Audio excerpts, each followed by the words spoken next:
Hola, ¿qué tal? Yo soy Nadine Terrein. Hola, yo soy Irene Torices.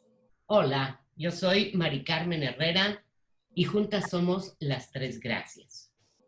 Y en este día vamos a tener un tema sumamente interesante que nos va a compartir Nadine, y además de interesante, yo creo que muy necesario: primeros auxilios emocionales en la pareja.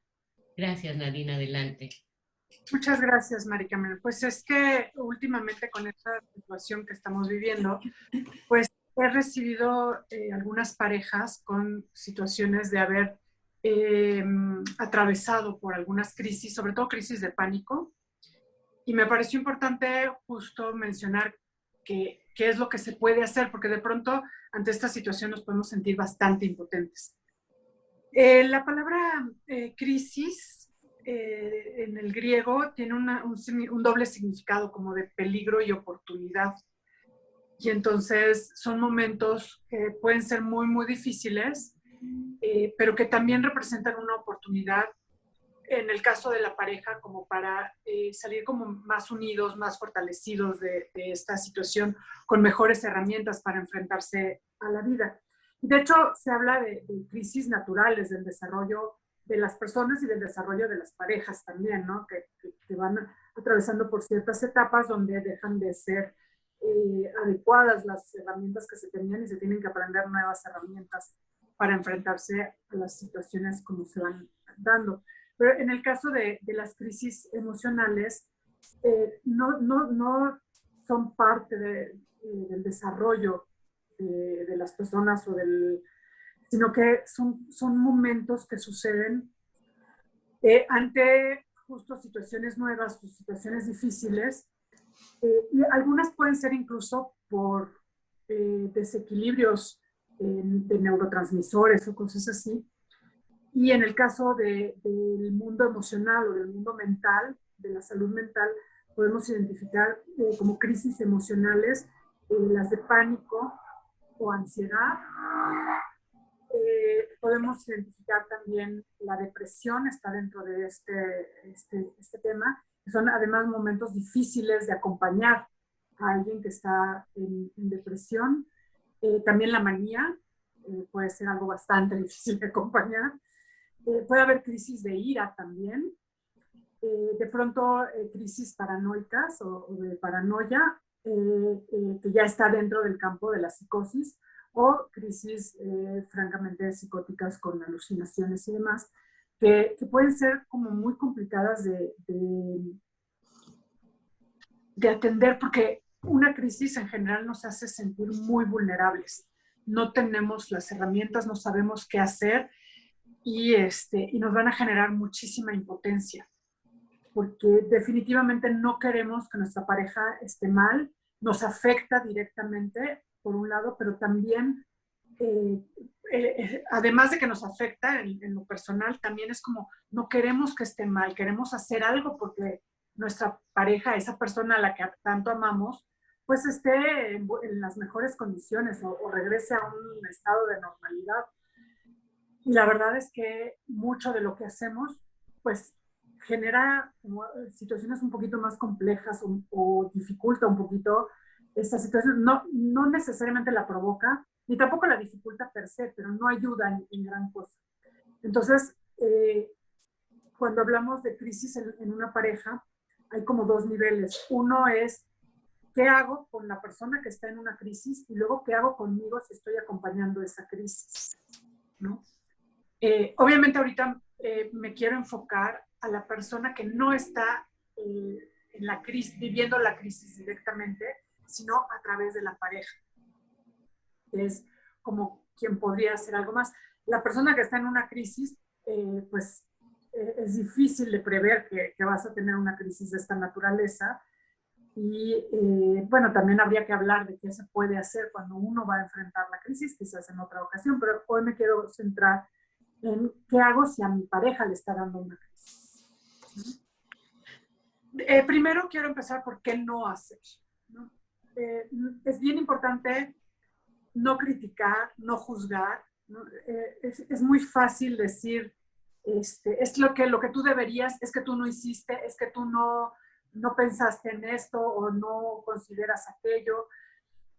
Esto definitivamente de entrada no ayuda y genera un ambiente hostil en la pareja, y entonces la persona que está sintiendo la crisis se va a cerrar ante cualquier posibilidad de ayuda que querramos prestarle, si empezamos por ahí, por señalar que hiciste mal o juzgar o criticar la situación. Tampoco es bueno como dedicarnos a proponer soluciones. Como hay que hacer esto, hay que hacer lo otro, de pronto ante una crisis lo que queremos es encontrar la solución rápidamente, y a veces no hay circunstancias donde no se va a encontrar una solución, y mucho menos rápida, ¿no? A veces son procesos que hay que esperar que pasen los procesos, y que quizás lo que hay que hacer es definitivamente pedir ayuda si no estamos en un momento o en una circunstancia que facilite el pedir ayuda. Hay que esperar de pronto un poco, por decir, si estamos a la mitad de la noche, pues hay que esperar a que sea el día para conseguir un terapeuta, por ejemplo, ¿no? Digo, sí hay algunos servicios de intervención en crisis, pero lo más fácil es como calmarse, mantener un poco la calma, si soy la persona que acompaña, mantenerme lo más frío que pueda, ¿no? Sin tratar de solucionar rápidamente, solamente como observar qué está pasando y ver qué es lo que sí puedo hacer y qué es lo que no puedo hacer. Ahorita vamos a lo que sí puedo hacer. Es muy importante no pedirle a la persona que le eche ganas, ¿no? Es muy fácil, sobre todo en depresión. Tendemos mucho a decirle a la gente, ay, échale ganas, no te quedes ahí, no hagas esto, como con una idea de que esto es algo que la otra persona hace por voluntad. La manía, por ejemplo, puede ser un poco más difícil de acompañar, porque pues la persona, al contrario del que está, o sea, las dos son difíciles de acompañar al final de cuentas. En la depresión, la pareja está hundida y es como jalarla desde donde está hundida, y no es tan fácil, y además, pues no es una cuestión de echarle ganas, ¿no? La persona que está en un estado maníaco, al contrario, habría que jalarlo para el otro lado, ¿no? De cálmate, siéntate y no hagas nada. Y tampoco es fácil detener a una persona que está en un estado de manía. Las otras, las crisis de ira, bueno, en una situación de crisis de ira, obviamente es importante observar todo lo que está pasando alrededor y está, como protegerse, ¿no? de esta ira que podría generarse una situación de violencia. Evidentemente no funciona amenazar y no funciona tampoco abandonar necesariamente, a menos que mi vida esté peligrando. Ahí sí, pues tengo que... lo más rápido que puedes. Así claro. Es, tengo que ponerme a salvo, pero de pronto tendemos mucho a, pues si vas a estar así de deprimido, yo me voy, ¿no? O como esta parte de mucha incomprensión. En el momento de un ataque de pánico, por lo general sí acompañamos a las personas, porque además terminan en urgencias con toda una situación de miedo a un infarto y cosas así. Pero después, lo que viene después de una crisis de pánico es bien difícil, porque es aprender a manejar la ansiedad, y la persona después de una crisis de pánico tiende a estar como muy temerosa de volver a tener un ataque de estos. Y entonces tienden a encerrarse, se vuelve muy difícil la convivencia. Y eso hace que la pareja tenga mucha tentación de decir, pues ahí te ves, ¿no? Yo no puedo con esto. Y por el otro lado, se vale reconocer que yo no puedo con esto. No estoy diciendo que nunca lo hagas, sino que lo tomes como con un poquito de distancia y de reflexión y de pronto de trabajo terapéutico. No es una decisión que te valga tomar, o bueno, lo puedes tomar obviamente, pero si lo que quieres es ayudar a tu pareja, pues no huyas, ¿no? No lo abandones o no la abandones. ¿Qué es lo que sí puedo hacer? Por un lado es bien importante reconocer el dolor emocional. Reconocer también es validarlo. Es decir, es que sí es cierto que te está pasando esto. Muchas veces ante el dolor emocional es que tú no deberías de sentirte triste. Es que tú no tendrías por qué estar enojado. Y la verdad es que pues estoy así. Tal vez no debería, pero no sé por qué estoy así. Y mientras no sepa por qué estoy así, pues, y si mi pareja me dice, híjoles, yo sé que esto duele, o entiendo que te está doliendo, o trato de entender, puede ser que no lo entiendo, trato de entender por qué te duele, le estoy dando un reconocimiento y una validez a que sí tienes un dolor, que tal vez yo no entiendo y tal vez no sé cómo ayudarte, pero sí lo tienes y está presente. Entonces, darle esta validez a que sí está pasando algo muy difícil y que quizás no tengo las herramientas para acompañarte o para ayudarte en este momento, pero sí quiero acompañarte o buscar tener esas herramientas.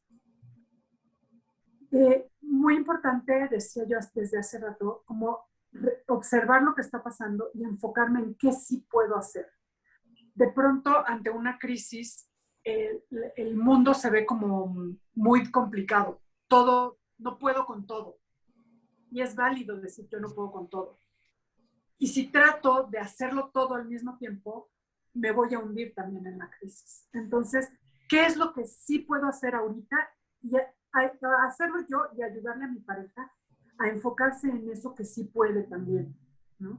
Tal vez no puede sentirse alegre, pero quizás decirle, a ver, párate y ve un poquito el sol, ¿no? Asómate al cielo.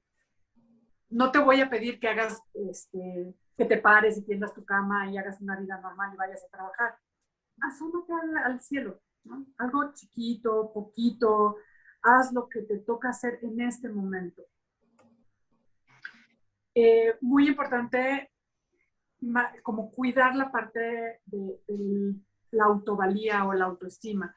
El hecho de que estemos pasando por una crisis no significa que no seamos capaces, que no seamos valiosos, que no seamos importantes.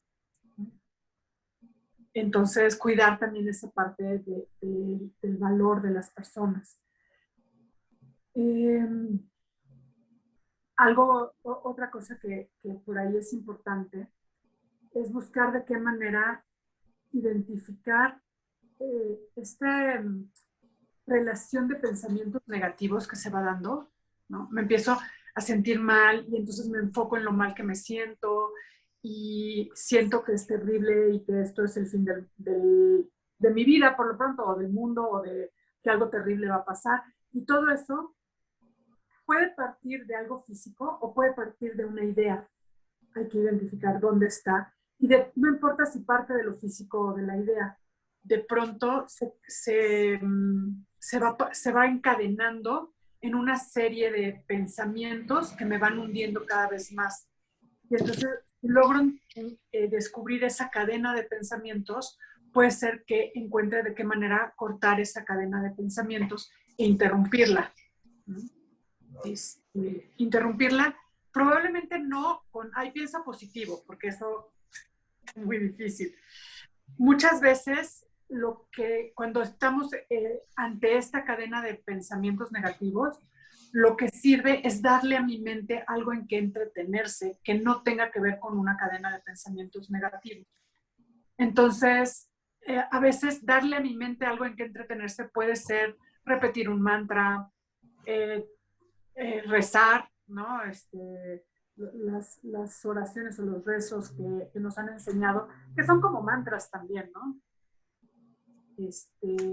Pueden ayudarnos a cortar esto. No necesariamente tiene que ser un mantra en sánscrito, ni tampoco una oración religiosa. Puede ser que yo me elija una frase que repetir que me haga sentido, aunque no tenga nada que ver con lo religioso, ¿no? Y que lo haga de forma como voluntaria y propositiva para cortar esos pensamientos negativos. Esto obviamente es para la persona que está en crisis, pero la persona que está acompañando a la persona que está en crisis podría ayudar con interrumpir estos pensamientos negativos sin juzgarlos, sino como reenfocando en, vamos a pensar qué agradecemos, por ejemplo, ¿no? Vamos a buscar algo que podemos agradecer en este instante, que podemos agradecer. La gratitud ayuda mucho a reenfocarse. Puede que no sientan tan fácilmente la gratitud, ¿no? Pero de pronto agradece, como decía yo hace rato, pues mirar el cielo azul, ¿no? Pues agradezco porque el cielo es azul y está lindo y hay sol, y si está lloviendo por la lluvia, ¿no? Como cosas no necesariamente relacionadas directamente conmigo o que me ayuden, pero que sí rompan esta cadena de pensamientos negativos. Ayudar a mi pareja a ir encontrando significado de esta experiencia. En el momento de la crisis, pues no podemos decir, ay, claro, me vino la crisis porque esto me va a ayudar a, ¿no? Pero más adelante, ya en el proceso de mejorar la situación de crisis, ayuda mucho ir pensando por qué estamos viviendo esta experiencia o para qué, más que por qué, para qué estamos viviendo esta experiencia. Y a veces no hay un para qué directo o claro, a veces lo tenemos que inventar, ¿no? De pronto, ante grandes pérdidas, les podemos dar un significado. Se me ocurre muy claramente, por ejemplo, esta fundación de Micho y Mau, que surge de la pérdida de un par de niños en un incendio, que murieron quemados, y entonces sus familiares decidieron crear esta fundación para ayudar a niños quemados. Y es como darle un significado a esa mala experiencia, transformarlo en algo que pueda ayudar a otras personas o que pueda servir a otras personas, poner esa experiencia difícil al servicio de otras personas, al servicio de mi crecimiento personal, al servicio de la unión de la pareja. Y esto puede generar como transformar es como esta parte de transformar estos pensamientos negativos en algo que se vuelve positivo o que ayuda a cambiar mi vida o la vida de otras personas. Hay que tener mucho cuidado con la culpa, porque es muy frecuente que ante una crisis la culpa se aparezca. En la forma que sea, puede ser que yo me siento culpable de la crisis de mi pareja. Puede ser que yo culpe a mi pareja de lo que estoy viviendo ahorita. Puede ser que mi pareja se sienta culpable de lo que está viviendo o de lo que me está haciendo sentir y que esto agrave un poquito la situación de crisis. Entonces, hay que trabajar con la culpa muchísimo. Recordar que la culpa no nos sirve de nada. La culpa solo sirve para sentirnos cada vez peor. Es muy diferente hacerme responsable y hacerme cargo de lo que yo he vivido que hacerme como sentir que tengo la culpa, y eso no me lleva a ningún lado. Sentir que algo hice mal y que además hice algo mal que no puedo cambiar porque ya está en el pasado, ¿no? Si puedo pensar hice algo mal y lo puedo reparar, está bien, y eso es como parte de la responsabilidad. Pero si algo hice mal y no lo puedo reparar y me quedo atorado en eso, para lo único que me va a servir es para lacerarme y lastimarme. Entonces, hacerme cargo, hacerme responsable y reparar el daño que pude haber provocado, eso es diferente a sentirme culpable. Y finalmente, con el proceso de recuperación, puedes tener este aprendizaje emocional y algo bien importante cuando hemos conocido o hemos aprendido de que hay crisis emocionales en la pareja, es que es muy probable que haya recaídas de pronto, sobre todo al principio. Y será bien importante tener un plan. Si ya la primera crisis me agarra por sorpresas, usualmente. No sabía qué pasaba, no sabía que podía vivir algo así. Pero las siguientes ya sé que pueden volver a pasar. Entonces puedo prepararme para una siguiente crisis y tener un acuerdo en pareja de qué va a pasar. La próxima vez que haya una crisis, ¿qué es lo que necesitas de mí? ¿Qué es lo que sí puedo hacer? ¿Y qué voy a hacer yo? ¿No? ¿A quién llamar? Tener teléfonos de emergencia por ahí. De eso hablábamos hace un ratito, de tener muy a la vista, pegados en el refrigerador o pegados en algún lado, o muy hablado con las personas de cuando me pase esto, le hablas a fulano o a sutano o de tal, o sea, tener como muy claro qué pasa, qué podemos hacer ante una crisis, a quién recurrir y qué comportamientos tengo que tener ante una crisis, ¿no? A veces podemos identificar incluso señales que nos avisan que ahí viene una siguiente crisis. De pronto todavía no está la crisis, pero la persona ya está teniendo como ciertas ideas, ¿no? O como ciertos comportamientos, como de ya no me importa esto, que sí me importaba, esto habla de que ahí viene una crisis. ¿Qué tengo que hacer si ahí viene una crisis? De pronto es recurrir al médico o al psiquiatra o al psicólogo que ya había atendido la crisis anteriormente. De pronto es revisar si la medicación que estamos tomando está tomándose de forma ordenada. De pronto es sí echar a andar como ciertas estrategias para contener la crisis que puede volver a suceder. Porque pues hay algunas situaciones, sobre todo de desequilibrios neuroquímicos, pues tienden a repetirse de pronto con el tiempo. Y la otra parte es que la vida no es plana, ¿no? Entonces, o sea, la parte del neuroquímico es porque nuestro organismo está vivo y va teniendo altos y bajos en la producción de sus sustancias. Pero la parte más de las experiencias vitales, pues también es que vivimos como en una espiral, así lo entiendo yo, como en una espiral. Entonces, quizás empecé en este punto y di una vuelta, pero voy a regresar a no en el mismo punto, más adelantito, pero es una experiencia parecida a aquella que que me generó la crisis original. Entonces voy a repasar la lección, ¿no? Y entonces ahí vamos en la espiral. Y puede ser que para la 10ª vuelta, pues ya esté tan lejos que ya la crisis ya nunca va a volver, ¿no? Pero de todas maneras vamos repasando la lección desde un ángulo distinto cada vez.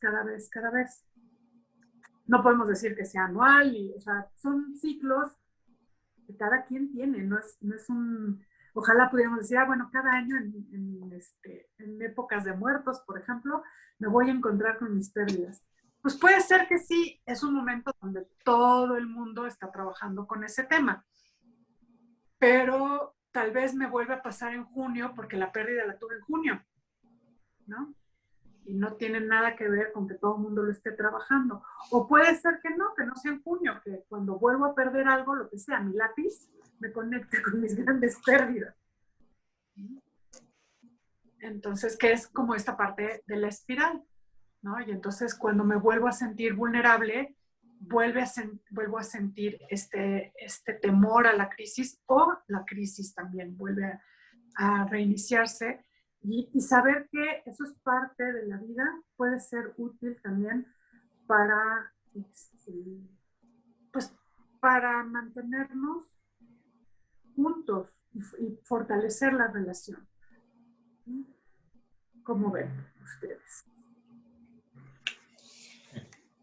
Pues como bien dices, fueron los días pasados justo para reflexionar en estos temas, sobre todo cuando se trata de las pérdidas.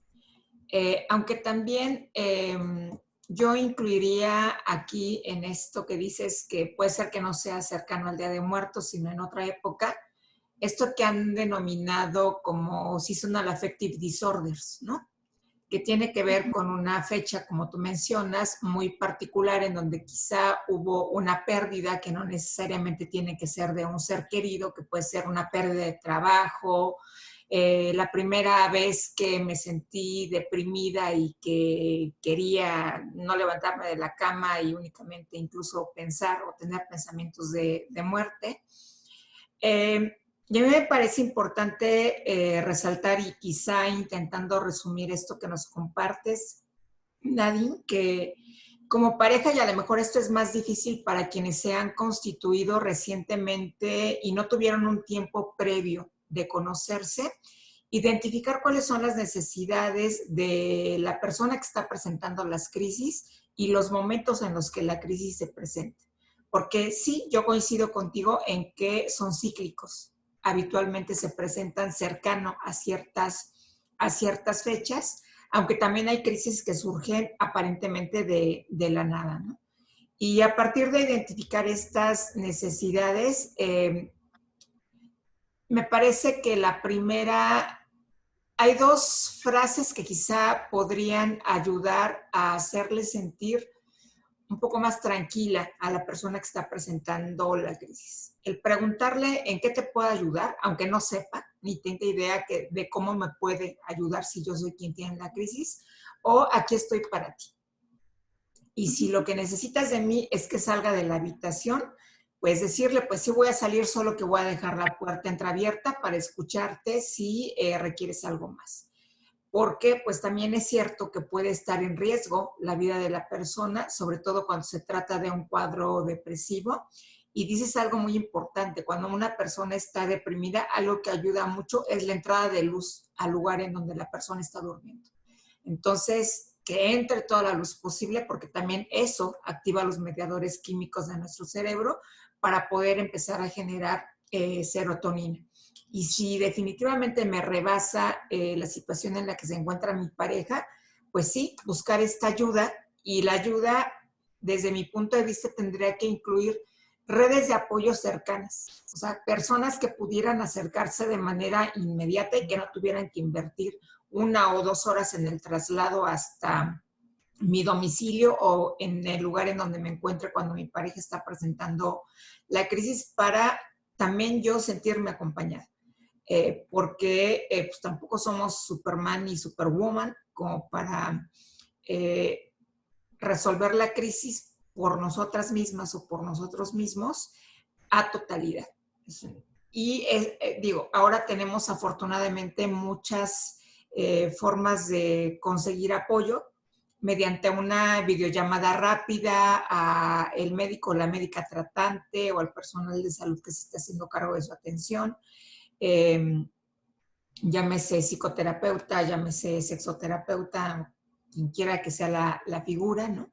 Y pues tampoco quedarnos solas o solos como parejas en esta situación, sino pues, trabajar de manera conjunta para poder garantizar que se resuelva de la mejor manera para la persona que está presentando la crisis. Y yo también aquí añadiría el saber que yo, como quien vive con esta persona que tiene crisis recurrentes por estas condiciones que nos pusiste como ejemplos, requiere trabajar los elementos con los que cuenta para poder estar presente sin sin caer también en una crisis, ¿no? Porque no estoy exenta si vivo con una persona que tiene una depresión endógena y que va a tener estas crisis de manera frecuente o de manera recurrente, o una persona que tiene episodios de manía o que tiene episodios de ira, pues también yo requiero saber que haya alguien acompañándome o tener a alguien acompañándome para poder reevaluar, primero evaluar y luego reevaluar cuáles son las competencias que tengo para poder acompañar a esta persona. Yo aquí dividiría en dos grandes rubros lo que mencionaste, Nadine. Porque una parte pueden ser las crisis de angustia y de pánico y de ansiedad, que son parte de nuestra vida cotidiana para las personas que lo viven, y que de alguna manera en la pareja pueden aprender definitivamente a manejarlo de una manera incluso sin medicamentos, como para poder aprender a manejar, decías tú, parte de los mantras, etcétera, o de los rezos, porque aquí hay algo importante, esta parte del entrenamiento que se da en terapia. Para este manejo, se maneja también esta parte de las fantasías catastróficas, porque la gente ya se ve muy adelantada, ¿no? Ya se ve ahí en el ataúd o cosas como estas. Entonces, como aprender, y en esto aprender a focalizar, puede ser con un mantra, puede ser con un rezo, como dijiste, o puede ser cantando, o puede ser lo que le acomode a la pareja, pero que entre ambos puedan decidir.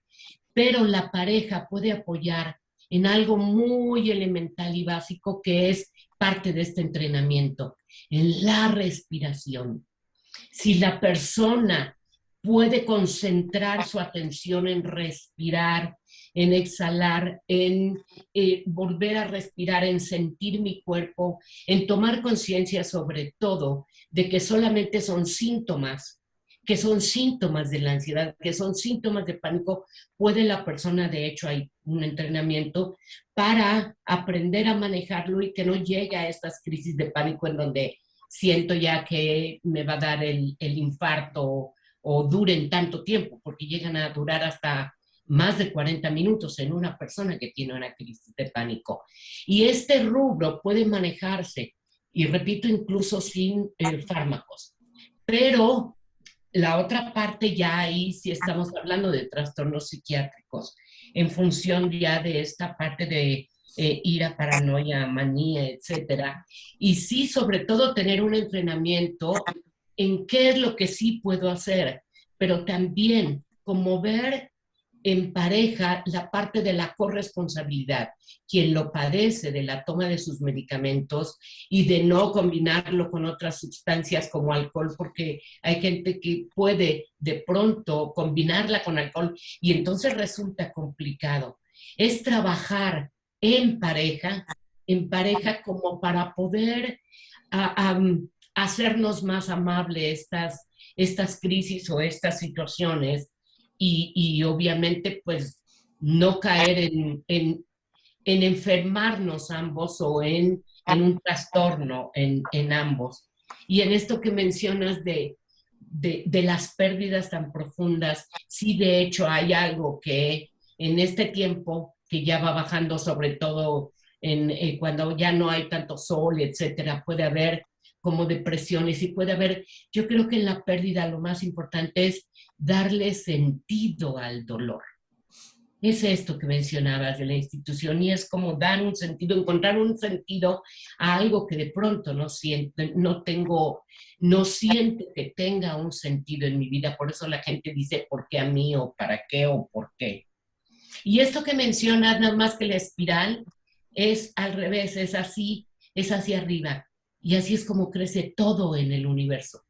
Y sí es cierto, retrasas, pero adelantas, y a lo mejor vuelves a retrasar y adelantas. ¿Y para qué me puede servir? A lo mejor para crecer, para aprender y para fortalecerme.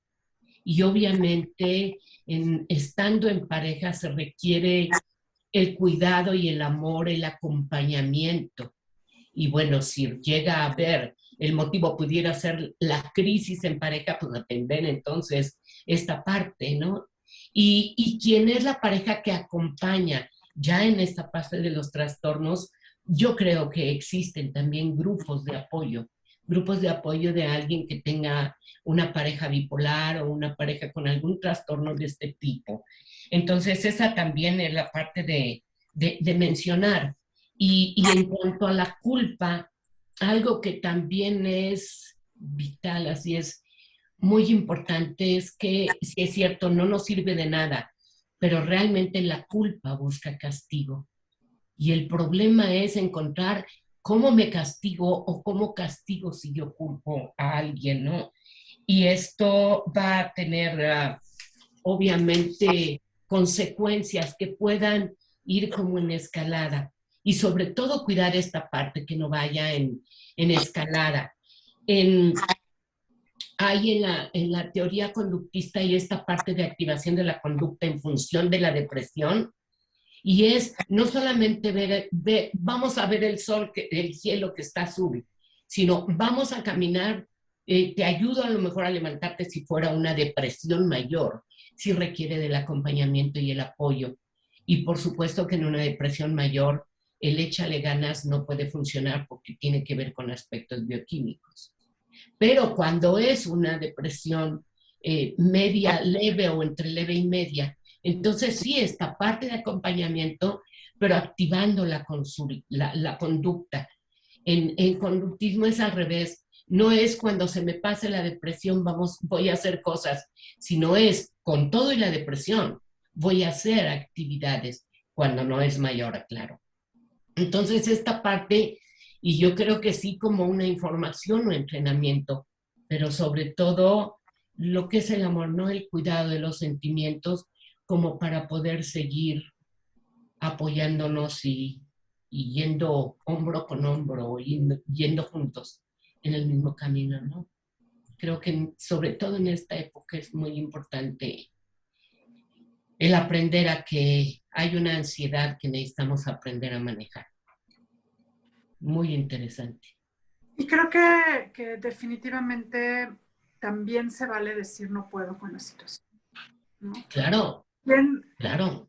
uno promete que en las buenas y en las malas estará, bueno, algunos prometen eso, que estarán en las buenas y en las malas, pero cuando no sabemos cómo son las malas, pues hasta no saberlo, uno puede decir sí puedo o de plano no puedo. La cosa es no salir corriendo en el momento, sino que sea una cosa muy claramente pensada y pues expuesta, ¿no? De, ¿sabes qué? Sí te quiero mucho, pero esto me va a hundir así, ¿no? Y no puedo con esta situación.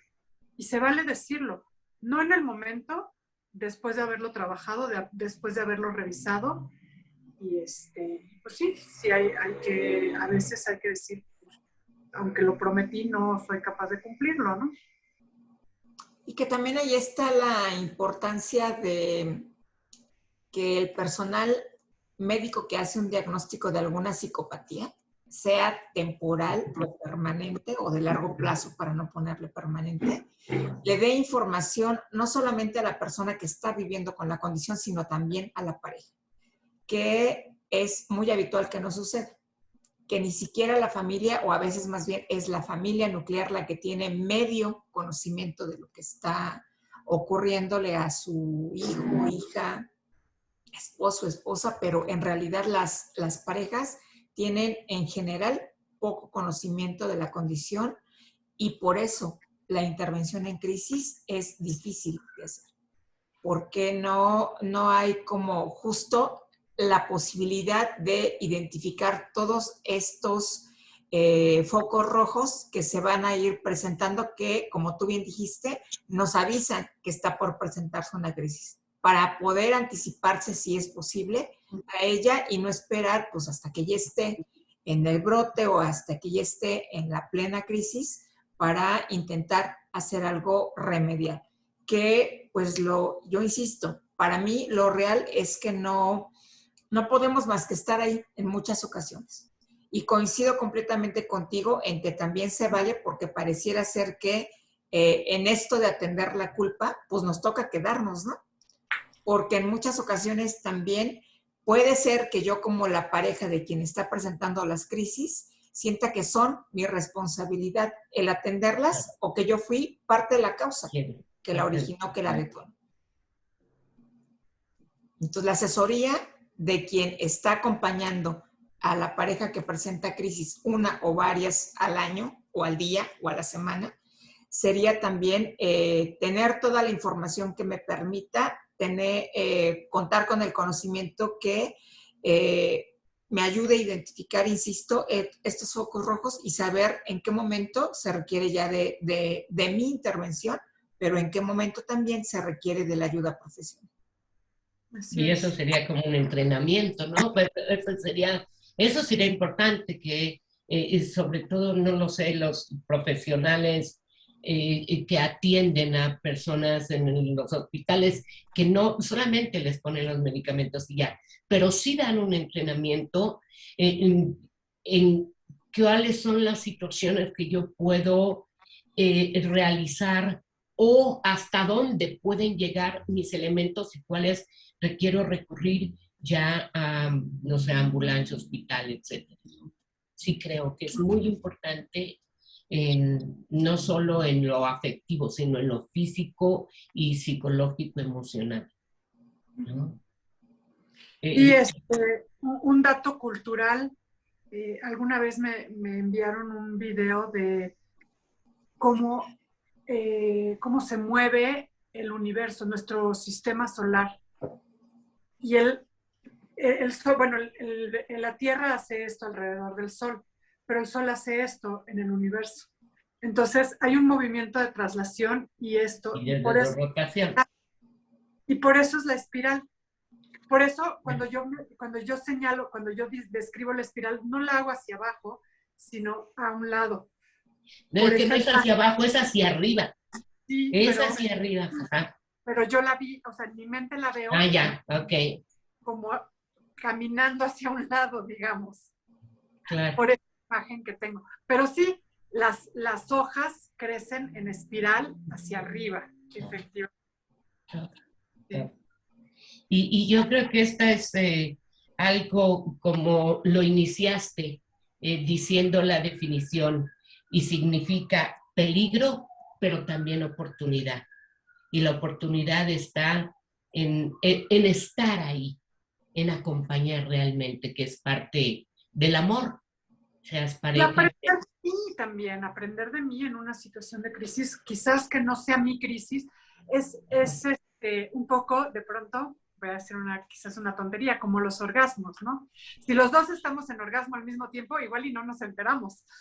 Pero si yo estoy en un orgasmo y mi pareja me acompaña en mi orgasmo, bueno, pues lo disfruta de una manera distinta, que cuando él está en orgasmo, yo puedo acompañarlo en su orgasmo como un observador, y también apoyar y ayudar en que eso sea más placentero. Y gozar, ¿no? Claro. Y en esta situación de crisis es un poquito, en este paralelismo, pues sí, si mi pareja está en crisis, yo no estoy en crisis, lo puedo pensar mejor y puedo acompañar esa crisis. Y yo tendré mis propias crisis, porque además, esa es la otra, estas son crisis como muy aparatosas, pero todos tenemos crisis todo el tiempo. Absolutamente. Claro. Y bueno, ya la espiral, que la viva como quiera cada quien, igual es en picos y no en espirales. Tampoco nos casemos con la teoría. Cada quien que se le imagine como quiera, la espiral. Exacto. O los picos. Claro. Lo importante es ir adelante. Y darle significado. Completamente de acuerdo. Pues bien. Ok. Gracias, Nadine. ¿Nos vamos? Muchas gracias. Nos vamos. Ay. Ya me adelanté. Ya me adelanté. Muy bien. Ok. De estas partes de crisis. Adiós, Nadine. Esta fue una crisis. Yo soy Nadine. psicoterapeuta y terapeuta de parejas. Yo soy Irene Toriza, soy terapeuta ocupacional y sexóloga. Y yo soy Mari Carmen Herrera y soy psicóloga, sexóloga y también el técnico de audición. Perdón por el error. De audio.